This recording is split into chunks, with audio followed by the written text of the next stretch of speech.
y luz de video antes de llegar a Ninandero. Was there like a steep drop after down here?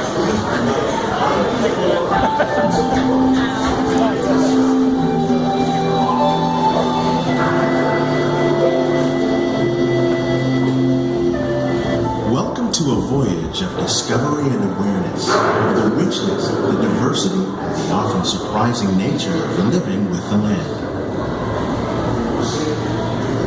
Our journey begins as dramatic and sudden changes are sweeping over the land. The approaching storm may seem violent and destructive to us, but to nature, it's a new beginning in the cycle of life.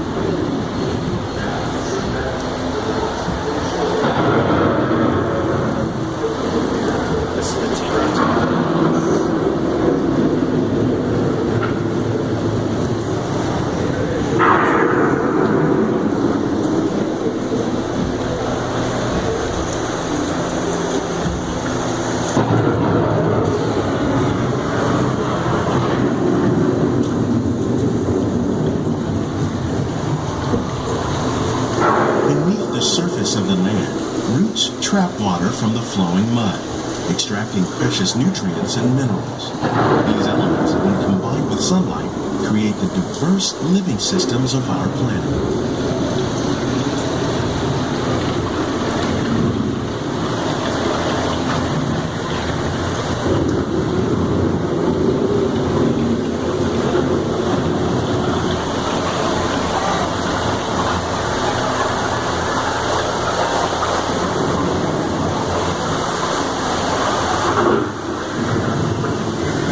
Living systems is the rainforest, home to the most amazing concentration of life on our planet. These dense and beautiful forests cover only a tiny portion of the Earth's surface, but they contain more than half of its plant and animal species. Rainforests are also extremely rich and productive living systems, providing us with oxygen, food, medicines, and other elements essential to our lives.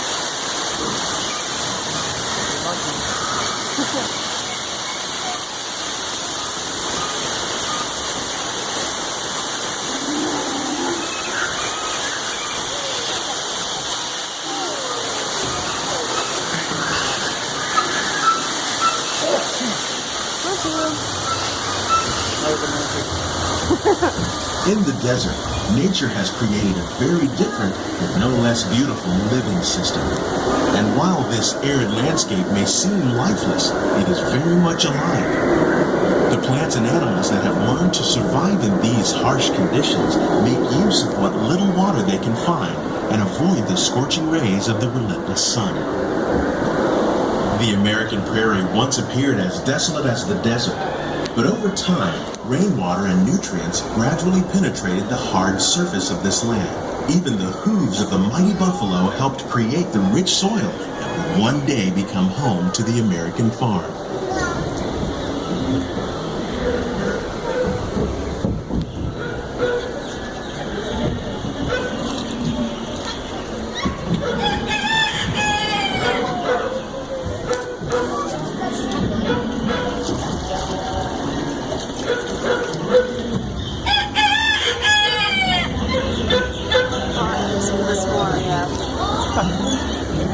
Of all the forces at work on the land, humans have had one of the most profound effects. The need to produce food for a growing world led to the enormous use and sometimes overuse of the land. In our search for more efficient ways to grow food, we often fail to realize the impact of our methods.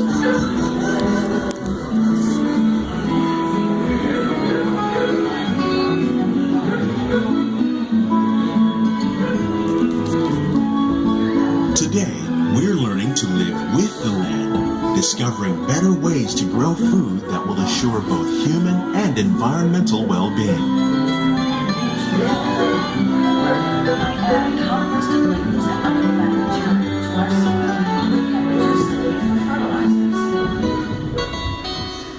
In farmlands across America, we're learning that by plowing under vegetation containing natural fertilizers, we can enrich the soil without the use of chemicals.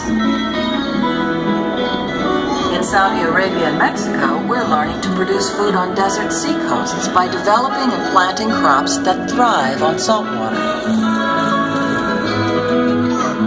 Here at Epcot, we're learning to reduce the need for pesticides by using natural predators like ladybugs and wasps to control pests.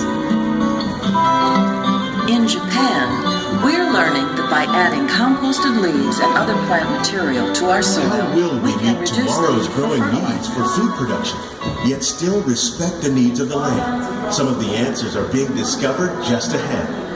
To help us maintain these carefully controlled ecosystems, and for your safety, please remain seated in your boat at all times. They're so pretty. Wow.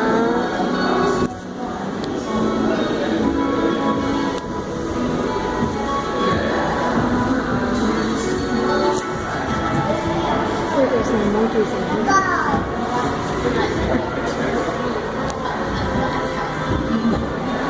And keep your head in.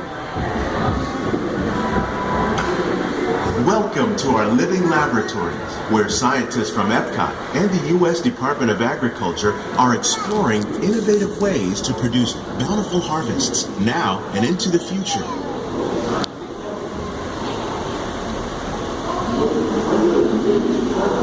The tropics are home to the greatest diversity of plants on the planet. Many of these, like papaya, bananas, cacao, coffee, and rice, are well known around the world. These are just a few of the edible plants that have been an important source of nutrition for people living in the tropics. Many are rich in vitamins and minerals, while others are well adapted to growing in less than ideal conditions. Some, like the water lily, thrive in wet, swampy areas and waterways. All parts of this plant, even the flower petals, are edible. The starchy root of the plant has long been used to make flour for baking.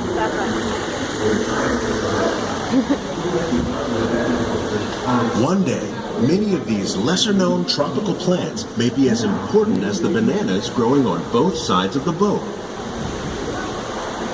More than 28 million tons of bananas are eaten annually, making it the most popular fruit in the world. Banana trees. No, that'd be nice. Oh, the bananas are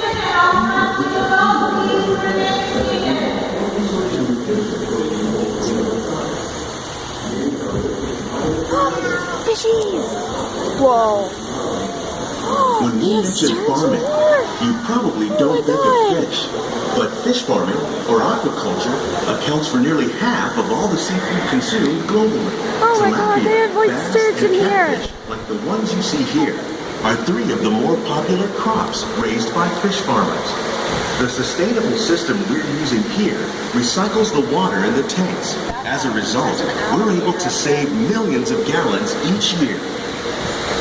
Our small fish farm produces nearly 5,000 pounds of fish each year to serve in restaurants around Walt Disney World.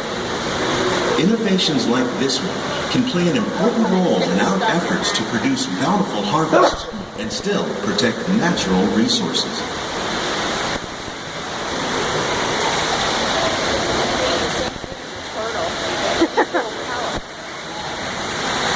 Oh, they have eels here. Oh my God.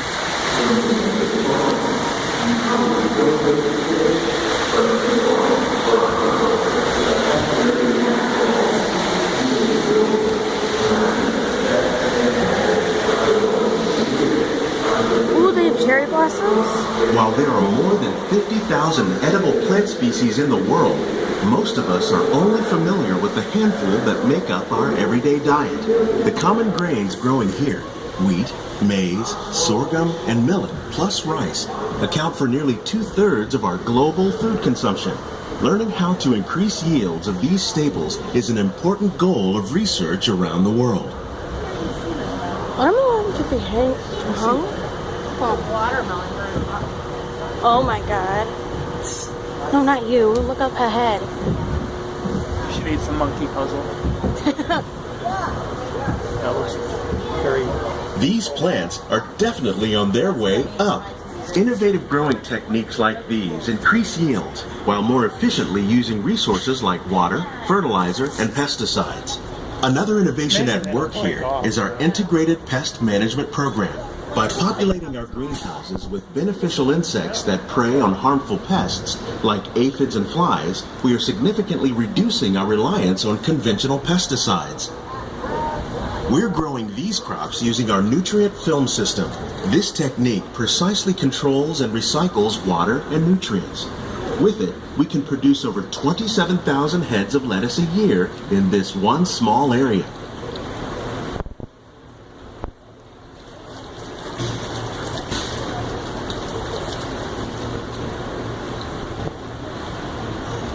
Some of our best ideas have been inspired by nature, like these Oh, look at fruit the and one vegetable strawberry. trees. By growing these ground plants vertically, we can increase yields and better control diseases. These crops taste as good as they look. In fact, we serve more than 15 tons of produce from our greenhouses in restaurants here at the land every year.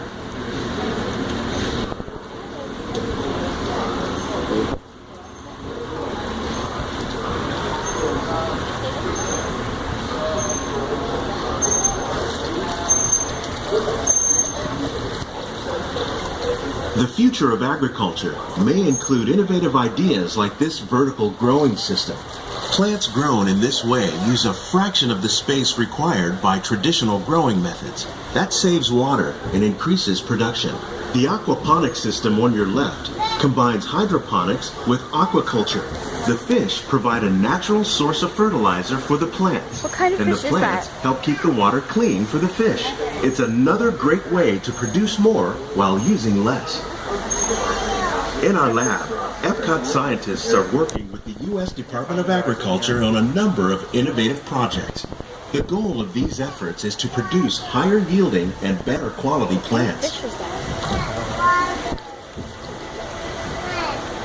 Kind of swims.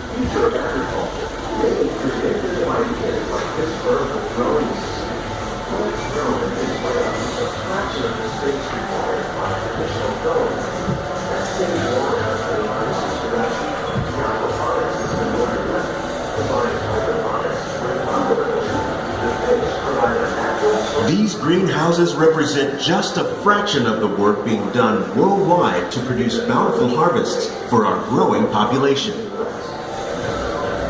Scientists, farmers, and even backyard gardeners are doing their part to improve the quantity and quality of foods that we all rely upon. Together, we can continue to find more ways to increase food production and protect our precious natural environment. Only then will we truly be living with the land.